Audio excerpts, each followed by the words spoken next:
गणपति बप्पा मोरिया, गणपति बप्पा मोरिया। पिछले कई सालों से आप ये देख रहे हैं कि हमारे गजानन जी विराजमान होते हैं 11 सेक्टर होलिका चौक में। और हर बार हम लोग एक ऐसा संदेश लेके आते हैं जो आम जनता के बीच पहुंचे और एक कोशिश करते हैं कि एक नया संदेश जो हम लेके आए और आम जनता में जनहित में जारी करने की कोशिश करें। जैसे कि पिछले कई सालों से हम बैठा है, जैसे बुलेट राजा, आपको पता हो कि जब आप ड्राइव कर रहे हो तो when you drive then wear the helmet. उसके बाद सीट बेल्ट वाला लेके आए कि जब आप वाहन चला रहे हो तो सीट बेल्ट लगाएं। उसके बाद में ओबीडियंट टू योर फादर, पिता पुत्र के लिए, वो अभी बैनर में आपको दिख भी जाएगा। उस शिवलिंग और गजानन जी को लेके आए थे।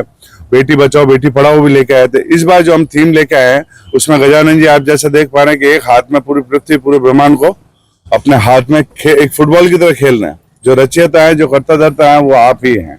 और वैसे आपको पता हो तो कई चीजें महाभारत बोली वेद व्यास जी ने लिखी जो है वो गजानन जी ने, जो उनका दांत टूटा था उस दांत से लिखी है। ऐसी कई जानकारी हमें भी पता नहीं होती, हम पता करते हैं, फिर हम आम जनता तक लाने की कोशिश करते हैं। अब जैसा आप देख पा रहे हैं, जो मूर्ति है इसकी जो हाइट है वो 12 फुट की है और जो इसकी लंबाई है पूरी वो 10 फुट की है। ये इतनी बड़ी मूर्ति है जो प्योर मिट्टी की, और इसके अंदर सिर्फ घास है और कुछ भी नहीं। Totally eco friendly.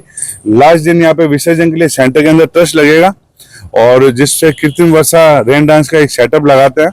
वो सेटअप लगा के मूर्ति के ऊपर पानी गिराया जाएगा और भक्तजन और कार्यकर्ता जो भी है वो अभिषेक करना, आप समझते हैं हिंदू संस्कृति के अंदर मूर्ति का अभिषेक करते हैं, उससे भगवान जागृत होता है, एक भक्त जागृत होता है।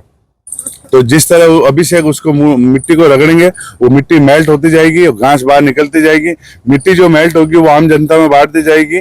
उससे घर पे जाके लोग पौधारोपण करते हैं। और दूसरे दिन जो घास होती है वो सारे दरवाजे खोल देते हैं और घास गायें खा लेती है। टोटली इको फ्रेंडली, किसी भी चीज का हम लोग मतलब वातावरण को दूषित नहीं करते हैं, ना तो पानी खराब करते हैं, और जो पानी जो बहता भी है वो इस जमीन में जाता है, वो जमीन उपजाऊ हो जाती है। और ना इतना पानी हम लोग ज्यादा वेस्ट करते हैं क्योंकि सिर्फ मिट्टी है जो कि ज्यादा टाइम लेती नहीं है।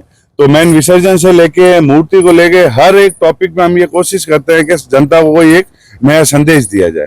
तो हमारी यही है कि आप ज्यादा से ज्यादा इस मूर्ति के दर्शन करने आए और आप खुद ही लाभदायक हों और हमारे साथ जुड़े, हमारे भी मनोबल बढ़ाए। कई बार ऐसी परिस्थिति हो जाती है क्योंकि इतने बड़े लेवल पे जब करते हैं तो आप समझ सकते हैं और आप देख भी पा रहे हैं, जैसे कि मूर्ति का खर्चा, उसके बाद पंडाल का खर्चा। आज शाम को भजन संध्या हो रही है, बटुक जी भाई साहब हैं, दीपक जी करके बड़े सिंगर हैं, वो भी पधार रहे हैं। कई चीजें ऐसी होती है जो विटामिन एम से आंकी जाती है। जहाँ पैसा लगेगा तो वहां तो पैसा लगता ही है। हम लोग कोशिश करते हैं, ऐसा नहीं है कि हमारा सहयोग नहीं होता, कई बार हमारा सहयोग होता है, आम जनता भी सहयोग करती है। कई बार ऐसी परिस्थिति होती है जब हमें कुछ फेस करना पड़ता है तो फिर वो हम लोग मिल बांट के करते हैं। हमारे ये कहना है कि सनातन की इस दौड़ में आप जैसे कि पृथ्वी को देख पाएंगे जिसको भगवान अपने एक हाथ में घुमा रहे हैं, वो जो कि घूम भी रही है, उसमें आप देखेंगे भारत नहीं दिखाया गया, भारतवर्ष दिखाया गया। भारतवर्ष से आप समझ गए होंगे कि हमारा लॉजिक क्या है, उसको किस तरह का कलर किया गया, वो सारा वो थीम ली गई है। तो आप लोग हमसे जुड़े और हमारे कार्यक्रम में आए और हमें सहयोग करें। जय गणेश, गणपति बप्पा मोरिया। ये जो हर बार आप नई थीम लेकर आते हो, ये सोच कैसे आती है? नई थीम मतलब आप हंसेंगे तो नहीं, तो मैं अपने दिल से अगर बताऊं तो हम लोगों की एक कोर मीटिंग बैठती है। उस टाइम पहले हम लोग आज नहीं कहते हैं, 15-20 लोगों की हमारी एक टीम है। तो हम लोग पहले कॉल पे ये डिसाइड होता है भाई किसी के कोई भाव आए हैं क्या। ये मजाक से हटके मैं बात कर रहा हूँ। एक आपको एक अगर टाइम होगा तो एक छोटी सी स्टोरी लास्ट टाइम वाली भी बताऊंगा। किसी हमारी टीम में ना तो कोई अध्यक्ष है, ना कोई उपाध्यक्ष है, ना कोई और है, सिर्फ एक ही टीम है, उसका नाम है गणेश मित्र मंडल। ये बच्चा भी उसी तरह का ही इसमें सदस्य है जिस तरह मैं हूँ। जिस तरह जो काम मैं करता